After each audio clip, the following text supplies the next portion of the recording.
But part of what I wanted to do here today is it's not just about being experimental, it's about writing to your strengths. And I don't mean just writing. I mean presenting to your strengths, writing to your strengths. And that doesn't just mean doing what you're used to doing, because it might mean, like, for instance, if you're a video essayist, which I don't imagine very many people in this class actually are, but if you are, then that would be your strength. Most people said, oh, I'm interested in doing the podcast, but I don't want to do the podcast because I feel a lot more confident with the essay. Well, then the essay would be your strength, but also your own interests are your strengths. Like what you feel the most motivated to do is a strength. So you might be taking on something new that you've never even thought about doing before this class, and it would still be a strength if it's your genuine interest. And so one of the things that I wanted to focus in on is the idea of having genuine interests. And so for everybody who's been reading the Weapons of Mass Instruction book, you'll know one of the big problems of the schooling system is that it takes you out of a practical environment and a practical community and a real intergenerational, rich context. Puts you into a purely institutional context where you're being evaluated on your ability to satisfy arbitrary authority set deadlines that relate to arbitrary interests. You know, what time you learn math or English or any other subject in your life is somewhat arbitrary. There's not like a natural time in life to start math, right? In Plato's Republic, Socrates is laying out how he thinks the ideal city would look, and he thinks that kids should spend at least the first, I think, like 10 years just playing sports and learning music. The idea that we are learning letters and numbers and elementary forms of addition, subtraction, and reading, instead of running around playing and learning the basic structure of team dynamics in sports, but also how to work with other people to harmonize. That's a choice. It's an institutionalized choice. We could do things differently. And a lot of kids learn how to read better if they just have time with parents who read. If they just have time with parents who will read out loud to them, they're going to learn a lot better than sitting in a cage with a bunch of other people that are all the exact same age as them, and then being measured against one another. But of course, the approach we have to schooling today is convenient for bosses and a society built around jobs that is hell-bent on using everybody's time energy for labor power, right?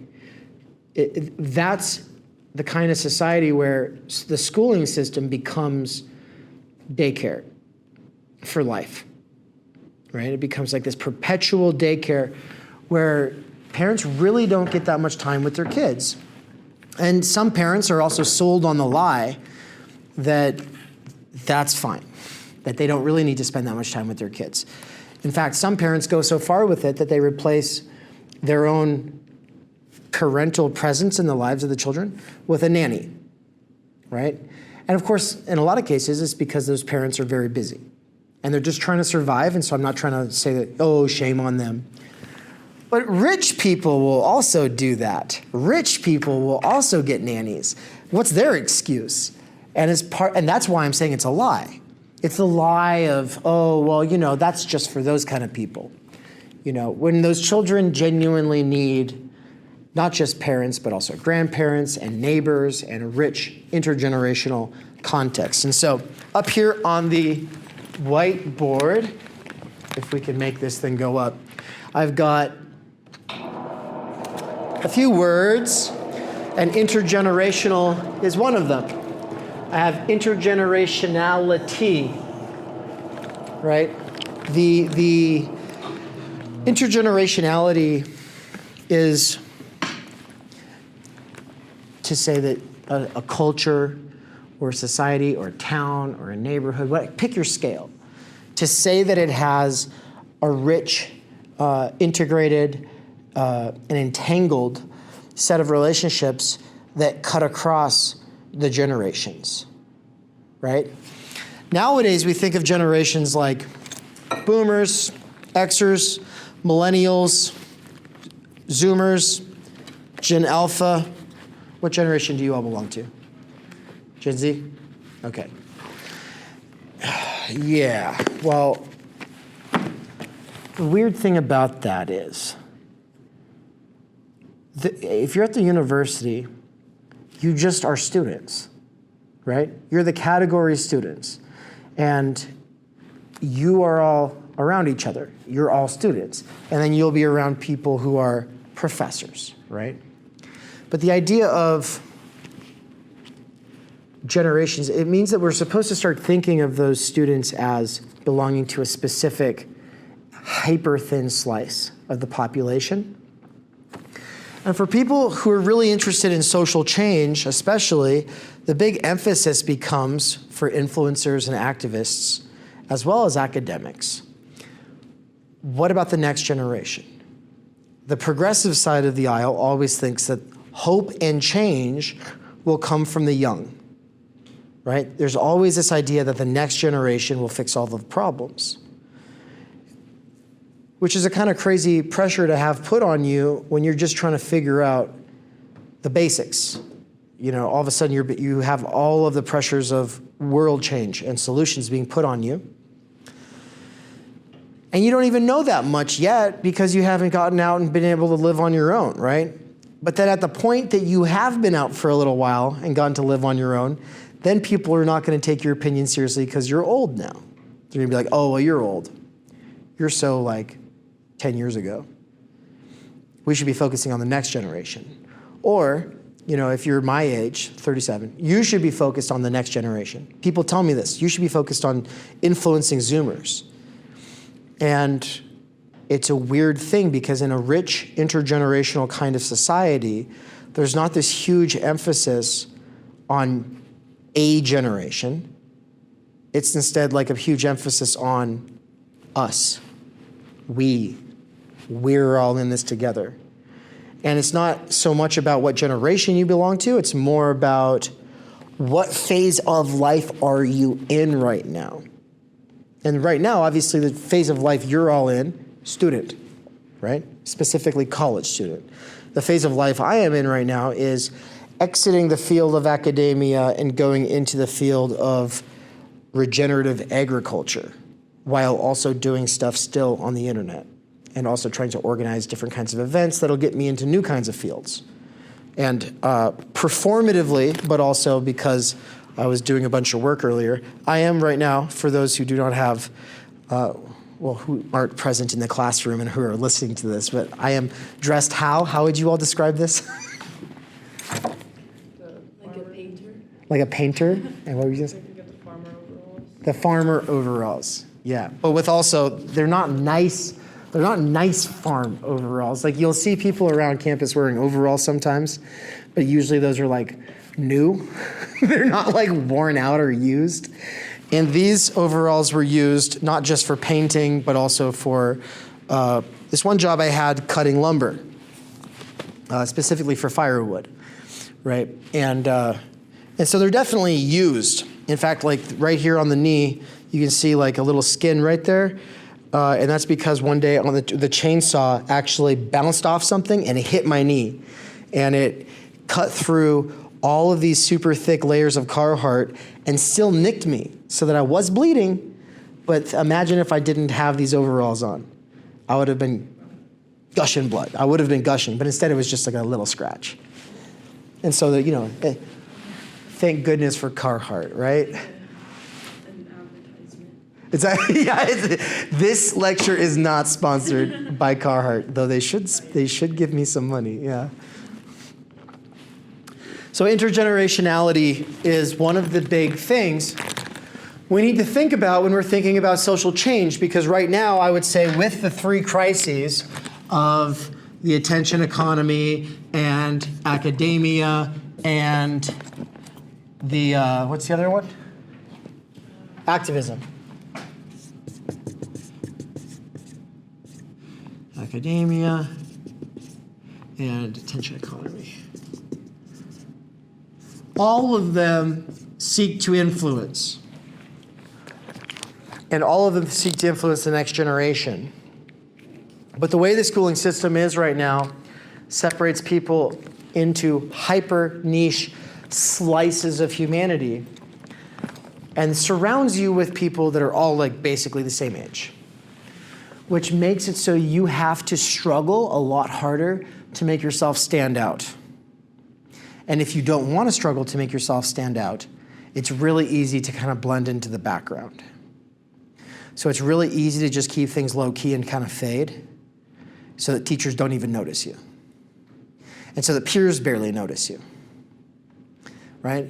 But then if you want to be intelligible to other people, if you want people to be able to understand you, you have to get increasingly creative to break outside of the stereotypes. Or embrace a stereotype and try to like live it, dramatically.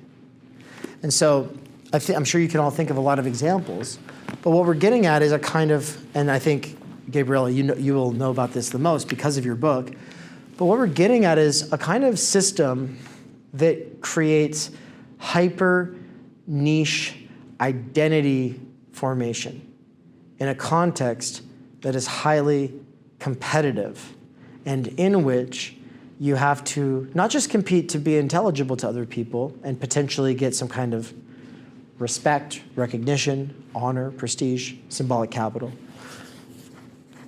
but also a context where you have to defend yourself. You have to defend yourself from people who are trying to compete with you for the teacher's attention, for the cool credit, whatever that is at the moment, right?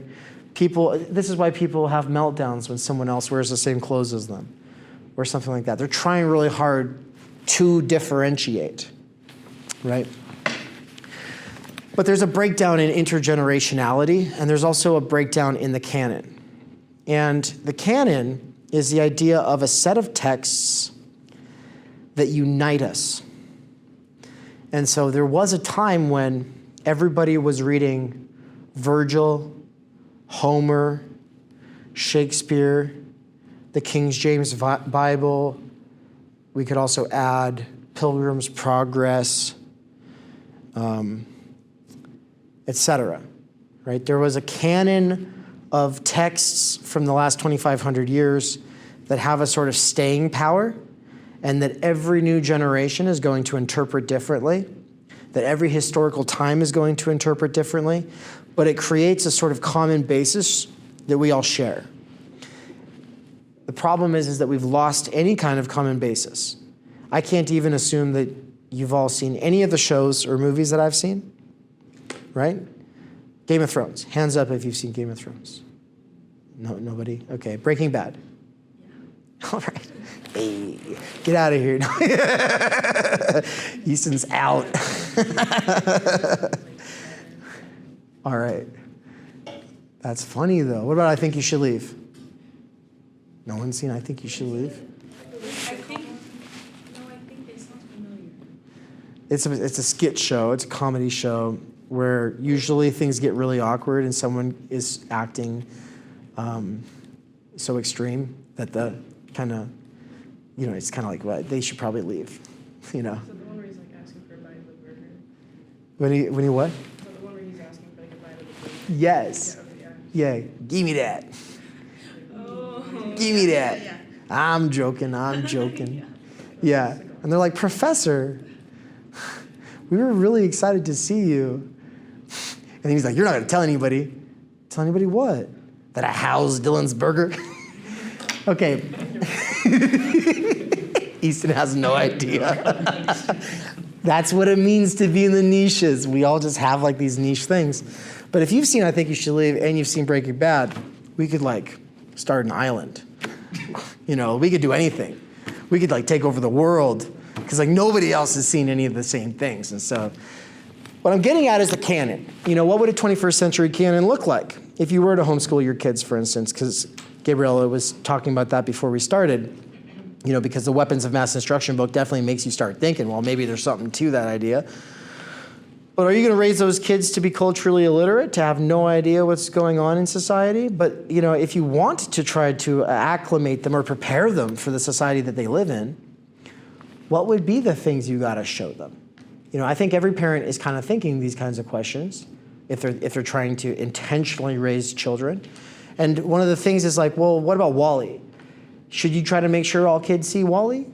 What about Toy Story? I mean, of course, right? There's going to be certain movies, it's like you assume everyone's seen that. What about books, though? What about children's books? Are there children's books that everyone's read?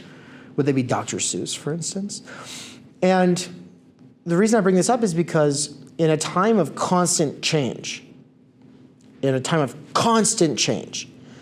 Neil Postman argues that teaching needs to be a conserving activity.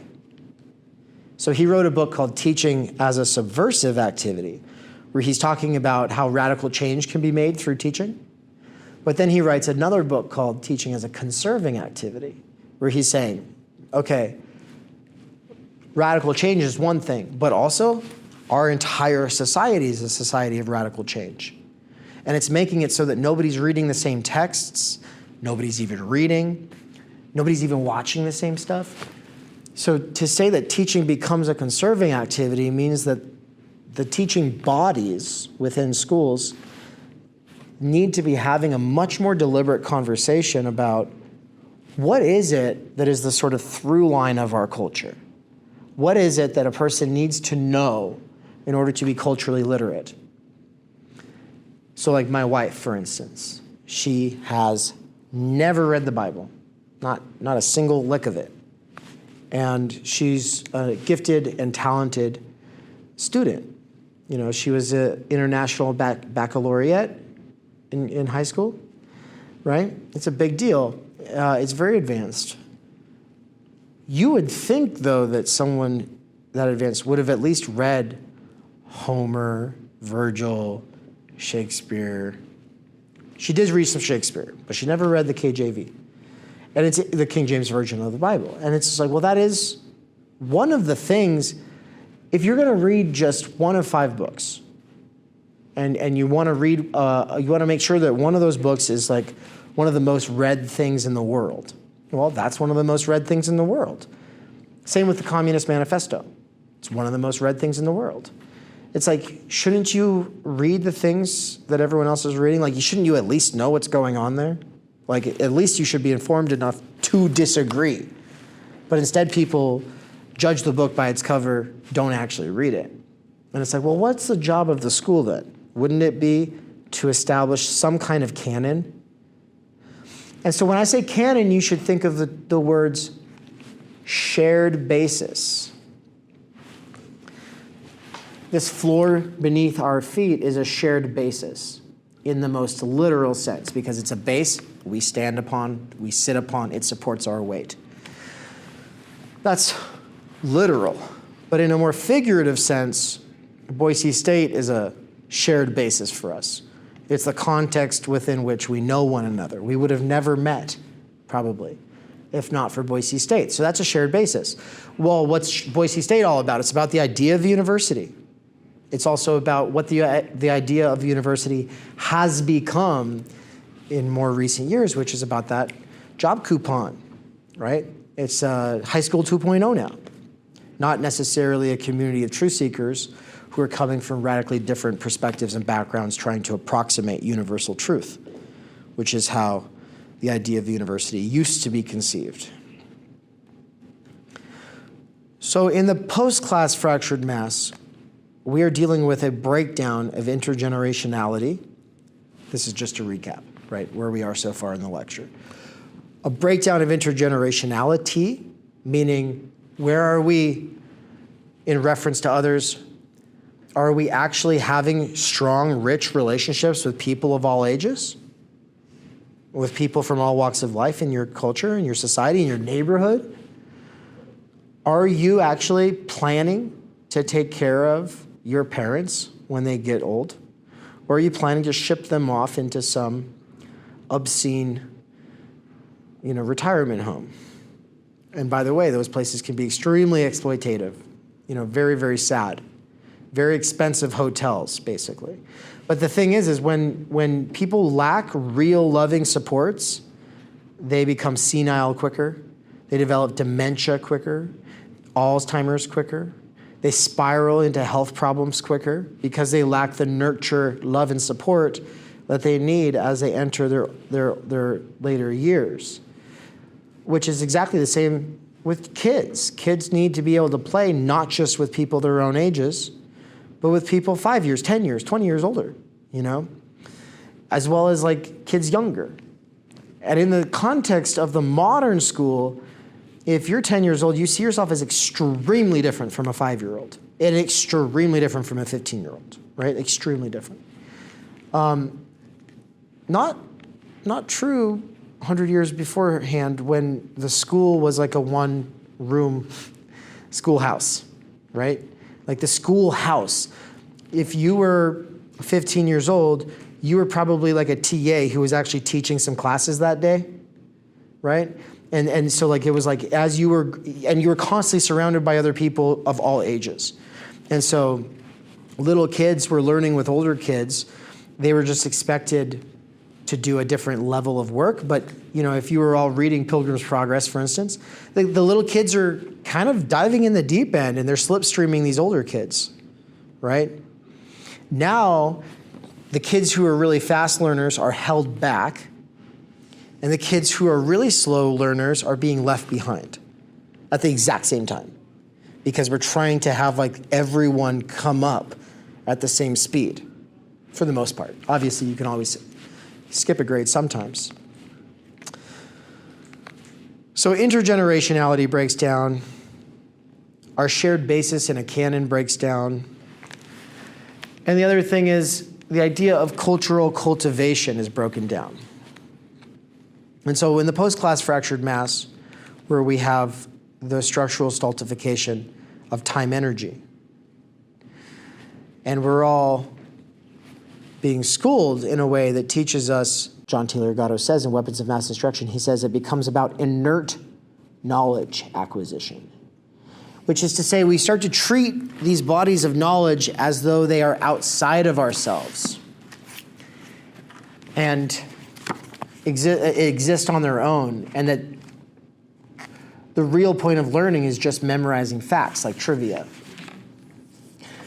So in the summary for chapter 1, he says, forced schooling seduces the trapped into believing that inert knowledge, memorized fact bits, and sequences is the gold standard of intellectual achievement. Learning to connect those bits into meanings for yourself is discouraged. This habit training is a major weapon of mass instruction. One of the cool things about this book is that he kind of gives you a good idea for what's in each chapter right there on the table of contents. And so I was just reading to you the little about, right? Okay, but that's not what I want to focus on, right? This is all just set up for what I want to focus on. What I want to focus on is how this breakdown of intergenerationality, the canon, and cultural cultivation results in functional illiteracy and the genocide of voice. And then I'm going to tie that into what you're doing with your finals. And I hope that by the time I'm done explaining it, you'll be excited because you'll realize your final could be easier or at least more fun than you thought it would be. Because I started this all out by talking about how you should be playing to your strengths. And your strengths are those things that you're good at or those things that you're most interested in. But before I can go into that, I have to just say functional literacy, my definition for functional literacy is not very different from the Google definition, but the way I use it, the context in which I use it, and the ways that I use it is going to be a bit different than the Google definition because definitions from a dictionary are just simple. It's just straightforward. Obviously, the way that a person employs a word that has a definition. That's another thing altogether because I'm using it rhetorically. So what I'm trying to get at with functional illiteracy is to say, we all think of ourselves as literate today because we can read a stop sign or a how-to manual or maybe even a contract or a business, probably not a contract, but at least we could read like a business email from a boss. We can make sense of what they're saying, right? And that means we're literate, right? You could open this book and read a whole paragraph and you actually are able to read it. And that means you're literate, right? Maybe, but not if you don't know what to do with it. Not if you don't know different ways of reading it. If you read a book and you can only take from it one way of seeing what the author is saying, you can't take up other perspectives on the text. You're locked into one specific way of receiving it, and you're just like, oh, it is what it is. It says what it says. That's the end of the story. He just literally means that. And you're not able to think about it deeply, about how is he using it, as opposed to how is he conceiving of his project, right? Because if you read my book, Timenergy, for instance, you could be like, well, Dave is saying X, Y, and Z. But the way that he's saying it assumes A, B, and C about an audience. And he also seems to have X, Y, and Z goals in mind. And also, here's some of the things that he assumes that he never actually defends. And here's what somebody from this other perspective would say that he never seems to engage with. And here's some really important questions for him if he were to do follow-up work, et cetera, et cetera, et cetera. Instead, the functionally illiterate person would read the book and just go, oh, it says what it says. This is functionally illiterate. And what's dangerous about a functionally illiterate person as opposed to an illiterate person is that at least the illiterate person knows they are lacking. Right? When Frederick Douglass, one of the most important American slaves from American history, he was one of the most important figures in the abolitionist movement. When he talks about reading as the most important form of freedom, it's because when he was a kid, he realized really quickly what separated him from the masters was, oh, they can read. They have access to something I don't have access to. And so he would steal candy bars from the pantry of his masters. And when he ran errands across town, he would pay white boys to teach him words. He would give them stolen candy bars. And so then he would go home and he would practice the letters using a stick in the dirt. He would just sit there and trace out the letters and make the sounds. Like, that's how driven Frederick Douglass was to learn. And when he learned to read, he learned to write. And what he wrote was like amazing, amazing books, like the Life and Times of Frederick Douglass, one of the most epic works of literary, one of the most epic literary works in American history, right? And if people aren't showing you that in high school, then the high schools are failing. Like, it's one thing to learn about slavery. It's another thing to read the voice of someone who was a slave, who taught himself how to read and write, and then argued with his white oppressors, hey, we can learn things. We should be allowed to develop ourselves. We should be free, because if we were free, we would not be so ignorant, right? Because the assumption was, oh, you're black, you don't know anything. And he's arguing, no, it's because you're keeping us from actually being able to learn, right? How about Sherman Alexie? Have any of you ever read Sherman Alexie? Okay. There's a wonderful essay, I think it's called Superman and Me, that he wrote. And he's a Native American man from the Spokane Indian Reservation. That's where he grew up. And that's, not too far from here. It's only a half hour, or it's about 45 minutes from where my parents live. Well, he taught himself how to read as well, right? And he had to, because on the Indian res where he was growing up, people don't read. Like, reading's not a real thing, right? Well, now he's one of the most important living sort of creative writing authors. And he writes memoirs, he writes short stories, he writes all kinds of stuff. So Sherman Alexie and Frederick Douglass will both talk about how important it was to learn how to read and how this is a form of freedom. Same with John McWhorter, who's a black man who wrote a book called Losing the Race in 2000. I think this was 1999 or 2000. And in that book, he talks about the same thing that Sherman Alexie talks about. In trying to learn how to read and take reading seriously, people were calling him white as a way of trying to bully him. Right? So here's John McWhorter. He's not growing up in the hood. He's growing up in a middle-class American suburb. But it's like a predominantly black neighborhood. And he would get bullied because he wanted to read. And so in this book, he's talking about, hey guys, we're never going to advance if we keep this up. Like, this is not going to work. Reading and writing is not a white thing. It's a freedom thing. It's an important thing. You have to be literate. So losing our literacy is one thing.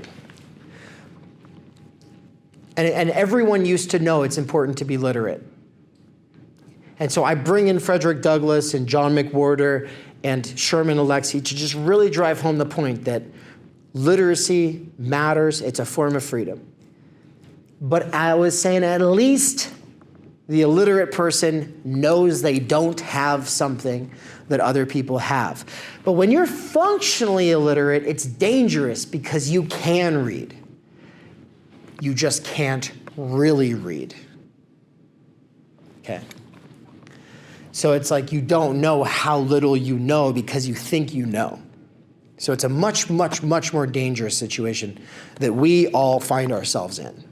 I'm putting myself in that as well.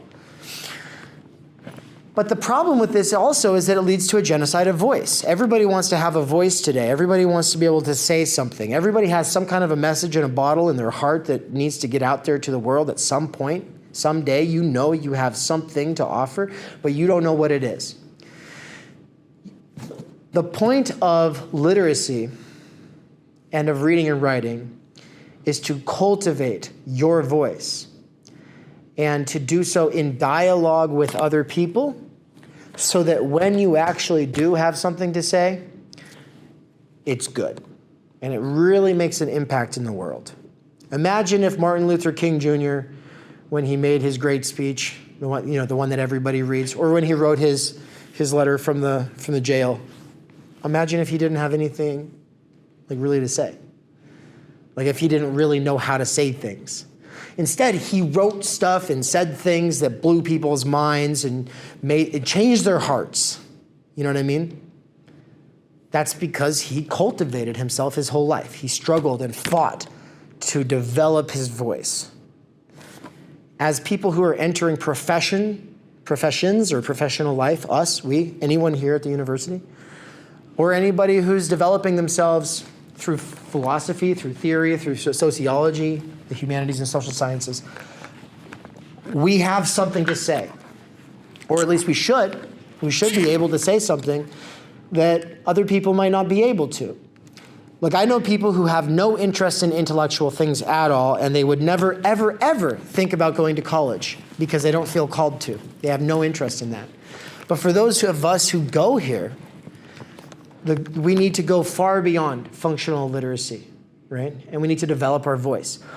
But when you have a breakdown of intergenerationality and of our shared basis in the canon and of cultural cultivation, it leads to functional illiteracy, which results in a genocide of voice, which means masses, the overwhelming majority of people in our society, including a huge swath of the people coming through the university system, actually don't have anything to say if you put a microphone up to them, right? You can watch videos online all day of people sticking microphones in college students' faces, and they're just like, got nothing.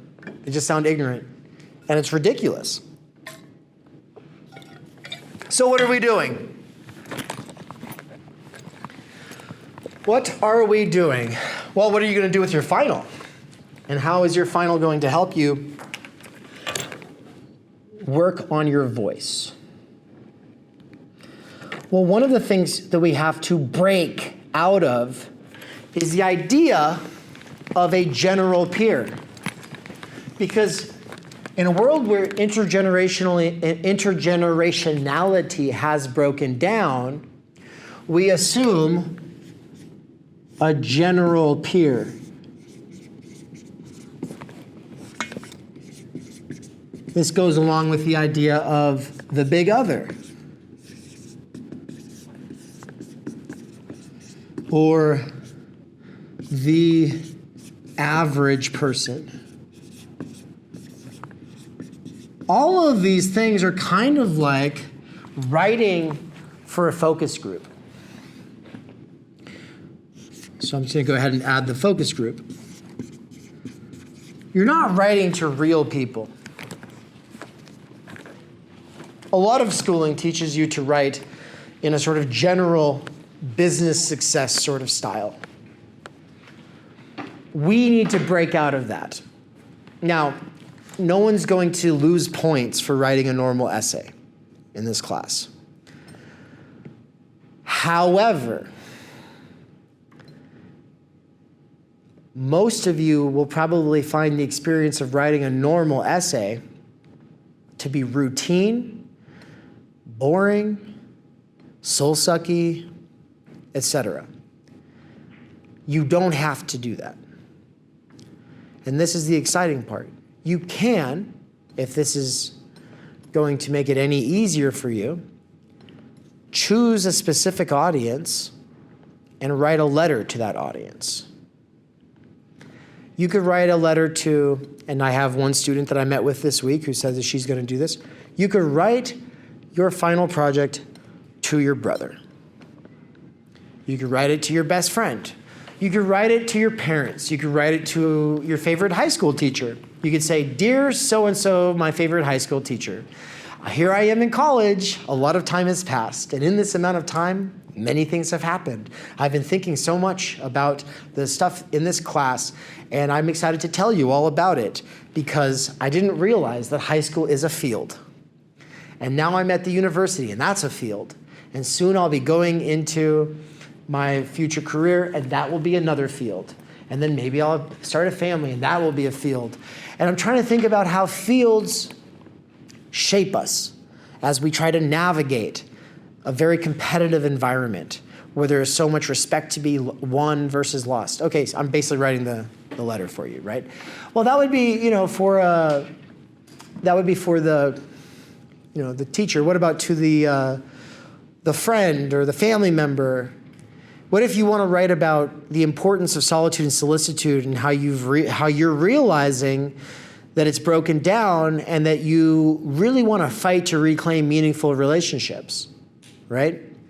Well, it doesn't have to be written to a specific person. It could be written to a whole set of people. It could be, "Dear friends and family, I want to get better at communicating. I want to have more deliberate relationships. So I'm writing this letter to you to tell you about how much I've struggled with smartphone addiction and how much I want to, next time I see you, go for a walk and leave our phones at the house," right? And then you could expand, obviously, because you're supposed to bring in different concepts from the class. And so the easiest way to go, because I've beaten these like a dead horse in this class, is time energy and how we don't have it. And the importance of solitude and solicitude, and how instead of finding ourselves in the virtuous circle between solitude and solicitude, we find ourselves caught up in the vicious cycle of ambiguity, non-committal curiosity, and idle chatter.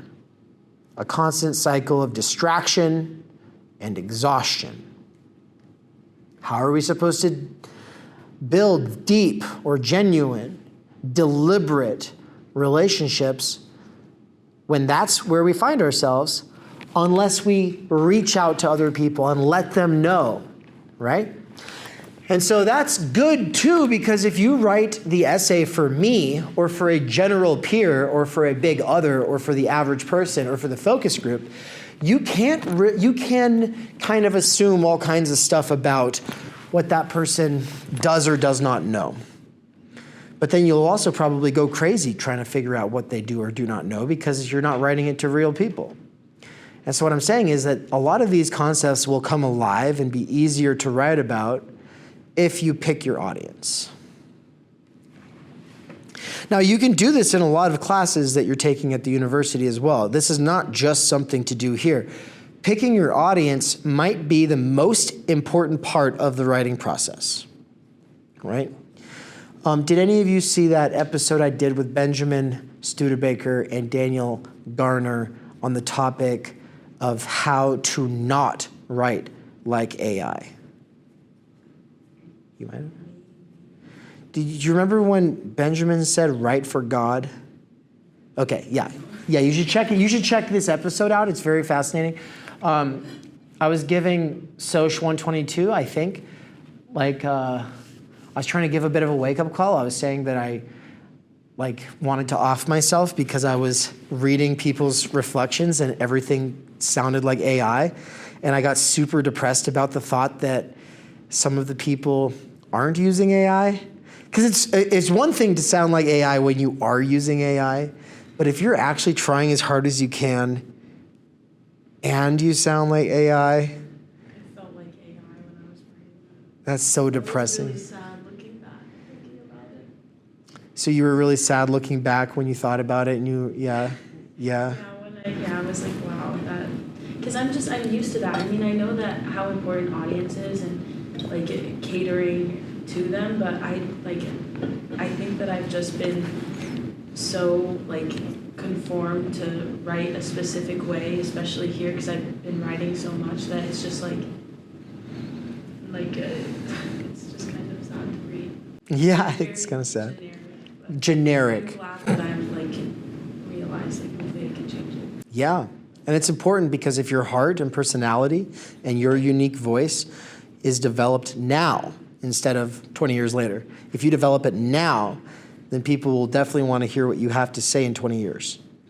If you are retiring, I don't know, no one's going to retire in 20 years, but if you're retiring and you've spent your whole life focused on survival or making money so that you can retire, raising a family, and you've not really been able to cultivate yourself and your voice, then by the time that you're old, people aren't going to look to you like you're old and wise. They're just going to look at you like you're old. And the thing is we all lose our youthful beauty eventually. And the whole thing is by the time you start growing white hairs, you're supposed to have something deep to offer to make up for the loss in beauty, right? Instead, people start spending money on plastic surgeries, and then they look like Michael Jackson, and it's like, well, that's not helping. You could just read books and learn how to write, and maybe do some art, What's that? Books instead of Botox. Books instead of Botox. That would be a good book. My wife can't stand. Is it Nicole Kidman? Is she the one with the nose jobs? I don't know, but anyway, there's an actress with some very obvious nose jobs, very Michael Jackson-y. Also, so much Botox, she can't move her eyebrows, and it's the whole thing is you're supposed to be expressive, your face is supposed to be expressive. What's more important, a face of personality that can actually express itself in its insides? I can express myself. Or some wrinkles, or removing wrinkles. Which is more important, expression or perfection? Expression is much more important, right? Audiences.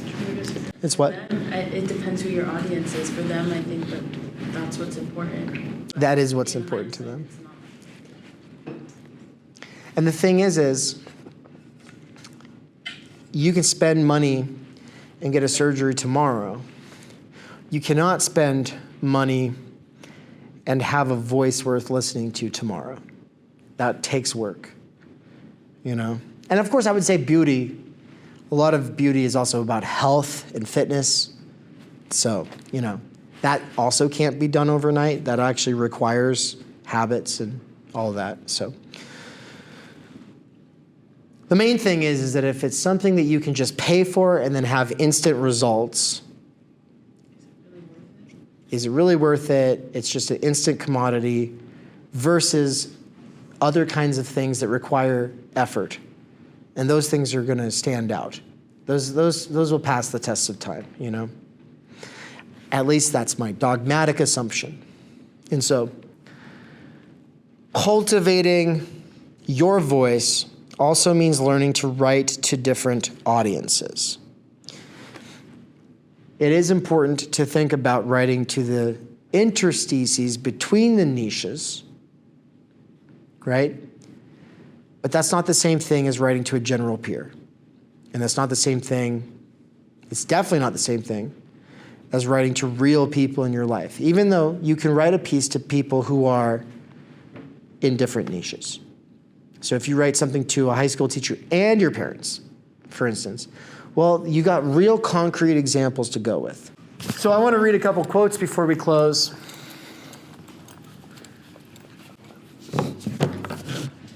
I've been talking to some of the students about thinking differently about books. Easton, did we talk about this in our book mission? Yeah. So this is the part where I get into that. So basically, this is like my little soapbox that I want to get on for what might be, for a lot of you, the last lecture you really hear from me. And it's about changing how you think about books. What's normal in a society where nobody has any time, energy, and everybody wants to read, but nobody's actually reading, what's normal is that when someone says, oh my God, you should read this book, the person goes, oh, really? And then it becomes like this thing that they feel bad for not doing, right? And then it becomes like, almost like they resent you for bringing up another thing that they need to read. And usually what they'll say is, oh, I have such a long list of books to read. And it's like, I've always just, because I used to say that too. But then somewhere along the way, I started to think about it, and I was like, why do we think about it that way? What if I told you, I love the band Explosions in the Sky. Have you heard the band Explosions in the Sky? Have you ever heard any of their songs? Oh, you should listen to Your Hand in Mine. Oh, just listen to that song. And you go, so many bands, so many songs. I have such a long list of bands, so many albums to get to. I'll add it to the list. It's like, what the hell? Why are you acting like that? I'm just saying it's a good band. I love the band. If you want to know me or something about me or what I like, I'm just saying you should check it out. But for some reason, it feels like homework when it's a book. It doesn't feel like it's homework when it's a band. So with the book list, it's like this stack. And this stack is literally on top of you. And you're all like, oh my God, I'm so tired. I'm so tired. I have no time, energy for these books at all. And that's a really wild situation. Whereas with music, we're just totally fine. Yeah, it's totally cool. We could just listen to whatever all day. And why? It's because it's not a stack. There's not a proper order to listen to music, is there?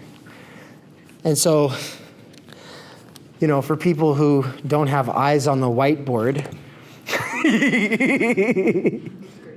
I don't know. Who wants to take a stab at describing the way that it looks? Yeah. It looks like a bunch of books are breaking someone's neck and creating a humpback, and it looks like that stick figure doesn't want to read, and it's like a task, and then the one listening to music just has like a bunch of squiggles above them and a smile, and they get to listen to this music and they look happy about it.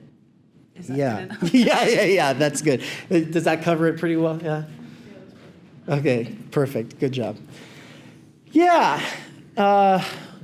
So Does it feel relatable? Does the one who's getting crushed by the stack of books look relatable? Do you feel like that ever? Sometimes. Yeah, but that was, yeah. You have an actual stack? Yeah. And you live in its shadow, right? No, it's like right above my head. It's above your bed? You're probably not getting as good as sleep if you hid it under your bed. You sleep much better if you hid it under your bed, you know? Put like a blanket. You put a blanket over it. You should, yeah. Well, I used to be that person who's crushed under the stack of books. And the problem with reading a good book that's on the stack is you go, oh my God, there's so many good books on the stack. And then you want to reread the good book and you're like, there's no way I could ever reread a book. I got to get to the next books on the list. So the first way to stop thinking about reading books linearly, in this linear order, right, is to realize it's more like those books are on a radar. You know what a radar looks like when a ship is out at sea? And so, it kind of looks like a compass, right? You got north, you got south. And the books are instead all these dots all over the radar. And so what I'll say is, thanks for putting that on my radar. It's on my radar. I know about it now. Now, that was one of the first things that I did that started freeing me from the oppressive stack. Is like, it's just on my radar now, right? Like if someone mentions like a good restaurant, now it's on your radar. You don't have to go, but now it's on your radar. But something else is, instead of thinking like, I have to read this book, and then I have to read that book, and then I have to read that book, instead of getting fixed, you could start thinking, oh, this book keeps becoming more and more relevant on my radar. So you can think about how it's growing. So like this book over here, it's just a dot on the radar. But over time, it starts to grow in size. Overnight, something could happen that makes it so that one of these books goes from being a little tiny dot to being the only thing that matters in your life, right? Okay, well that's helpful, but it's not helpful enough. I want to talk more about how to do this. And I want to show you all an example. And since this is such a small class, I can actually just literally show you, and you can all just look over my shoulder. And so I've been working with earbuds for a long time, and I was really trying to master working with earbuds when I was working at Amazon these last couple of times. And so earlier, I downloaded these books. So I downloaded, I found out that Phil Donahue, who used to have a show in the 1990s, he's kind of like Piers Morgan, but like back then. So he like hosted really sensational, crazy events. Like he brought on nudists in front of a live audience and asked them like why they're nudists and what their politics are and all this kind of stuff. Or he brought on like a black nationalist who thinks that there needs to be a race war to destroy the white race. Like he brings on crazy people is kind of the idea of Phil Donahue. And he's like, suited up and looks all professional. And he's just very curious about where they're coming from. You know what I mean? And then, of course, like the audience gets all kind of wild about it. Very like Jerry Springer back in the 90s. And so these kinds of sensational TV people existed. So that's the first thing, just to let you know that they existed. So I knew about Phil Donahue, even though I never saw it in the 90s, because I was sheltered from that kind of TV. But, I found out about it a few years ago, and I watched some old clips of Phil Donahue, and I found out, I was just like, that's wild. I didn't know that TV was that crazy back then. And I don't know, in the world of debate, there's a term called gish galloping, which is, you know what that is? No? Okay. It's when somebody that you're arguing with brings up so many points that you can't respond to most of them. So they're just constantly just dropping a ton of things that you can't rebuttal. Yeah. And it's named after somebody who does that, named Gish Gallop. No, the Gallop is not part of his name. Gish is part of his name. The Gallop is just like, because you're galloping like a horse, I guess, or whatever. And so I knew enough from the world of debate to know that the Gish Gallop's a thing. And so I looked up on YouTube this guy's name because I wanted to see an example of how he debates, because I was just curious, right? And I found out, oh, here he is having a debate with Phil Donahue on someone else's TV show. And in the opening remarks to the debate, the guy who's going to MC the whole thing says that Phil Donahue wrote a book. And so they're going to have an argument about creationism versus evolution. And they're both Christians. But one is a Christian that's into evolution, that's Phil Donahue. The other one is a Christian who's like into Christian Science and is anti-evolutionary science. And so this is like a big debate. It's very interesting, you know. But Phil Donahue wrote a book called The Human Animal, right? So I instantly was like, well, that's fascinating. 10 years ago, I would have been that person on the left who's being crushed by the stack of books, because I would have gone, oh, another book to listen to. Because obviously the moment I heard about it, I was interested. I'm like, Phil Donahue wrote a book about something deep? I'm so curious. Like, I want to see that. But of course, if I don't have the time and the energy to get to it, it's just something that I know about that I'll never get to, and then I'll spend the rest of my life wishing I could have, right? Or, 7 years ago, what I would have done is buy the book off of Amazon, and by the time it shows up, I don't even have time to take a look at it because I'm already on to the next thing. Nowadays, what I do is I open up my phone and I go to my bookmarks and I go to the bookmark bar and I go to this one called Library and I go to Anna's Archive, which is illegal, and I type in the name of the book. So we'll just go ahead and I don't care. It's so important to do this. And there are probably more legal ways of doing it. But yes, you just go to Anna's Archive. So like right here, I'm going to put Pure Bordeaux to kind of show you. So like you can see in the description if it's an EPUB or a PDF. If you have an e-reader, you probably want the EPUB. But if you are doing stuff straight from your phone with a robot reader, you probably want the PDF, right? Okay. And then, so I did that with the Donahue book, and I went ahead and I downloaded it. And so then, and that took what?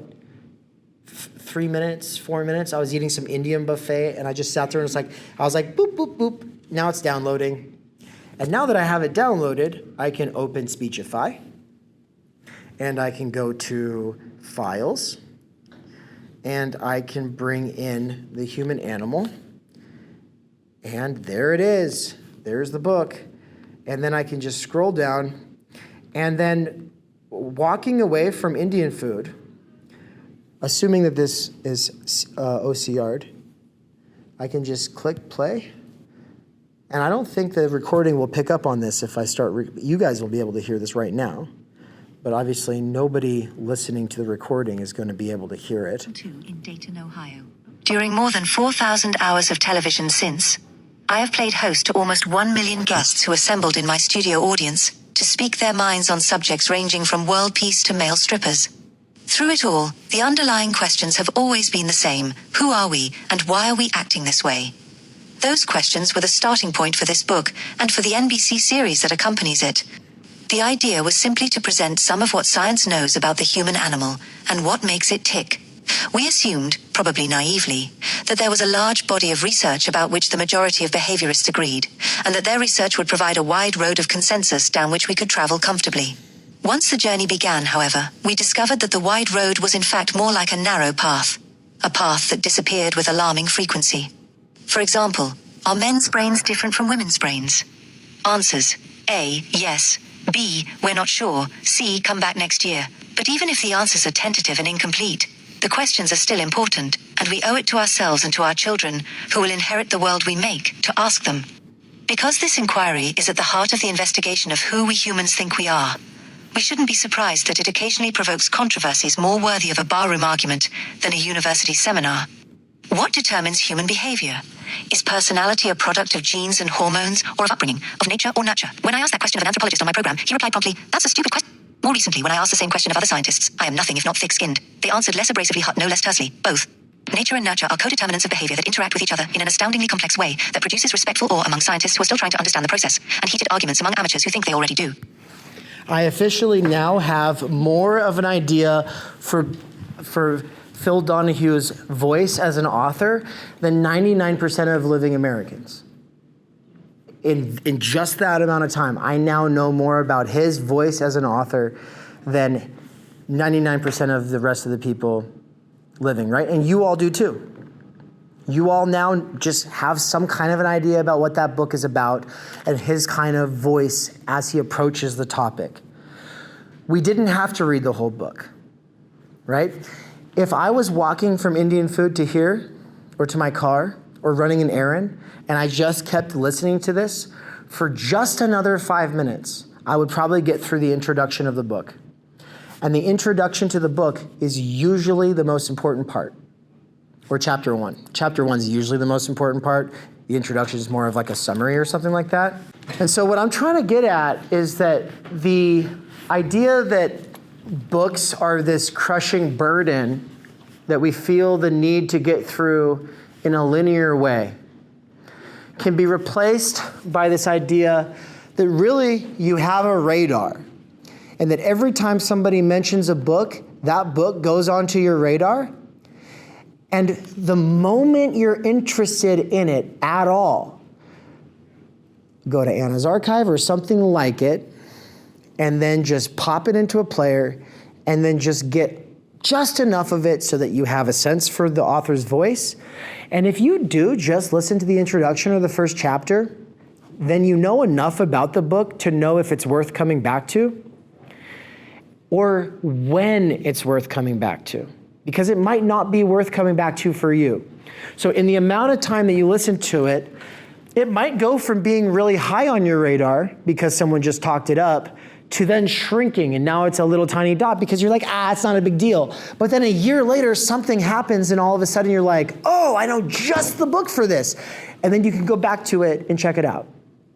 And the last thing about the comparison between books and albums is, because part of the point here is that, if somebody recommends you a book, it's like, oh gosh, another book for the list. No one feels that way when it's a band, right? Because you don't feel obligated to finish an album if you don't like it. But for some reason, people feel the obligation to finish a book, even if it's not interesting anymore. That's because of the schooling system.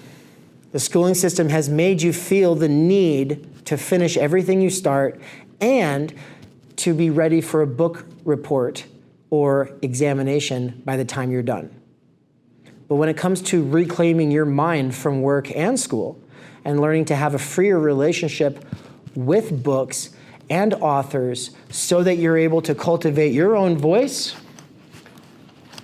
I think you'll treat it a little bit more like music. And so I want to close out with this quote by Machiavelli, because he has a different way of thinking about books. And for those who don't know, Machiavelli is one of the most important political philosophers of all time. He's somebody that is usually thought of as like being the favorite of every dictator.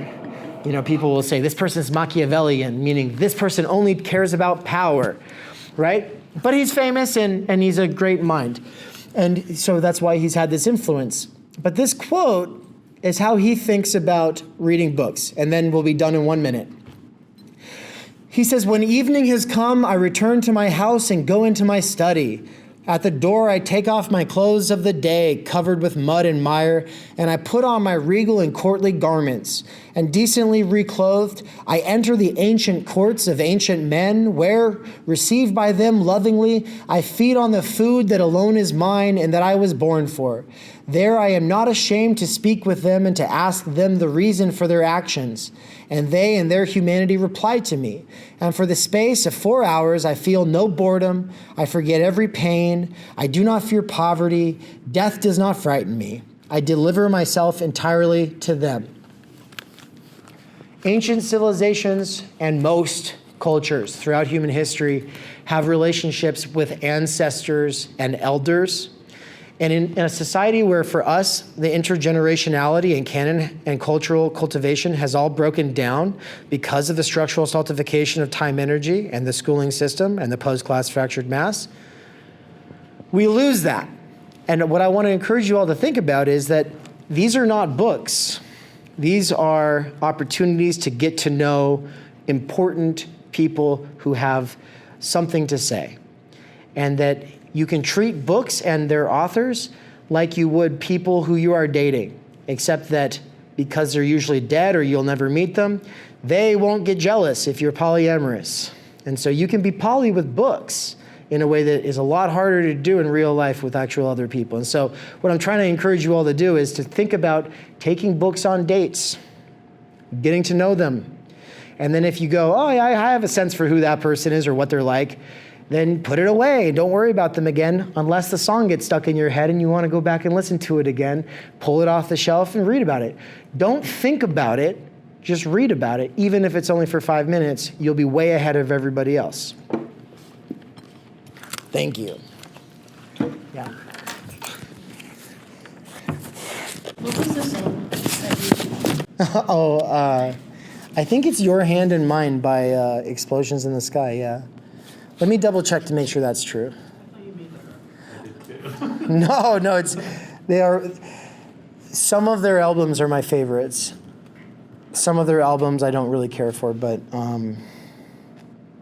if you pull up Explosions in the Sky on Spotify, Your Hand in Mine is their most listened to one. And then So Long Lonesome is one of the most, and I would say probably all of those top songs are just really good. They're just instrumental though. There's no voice. I can get down with that. Yeah. I'm gonna listen to it now. It's really good study music. Yeah. I need that. Though it might be too depressing for some people because it can be a little like, I don't know, you'll see. You'll get the vibe. Yeah.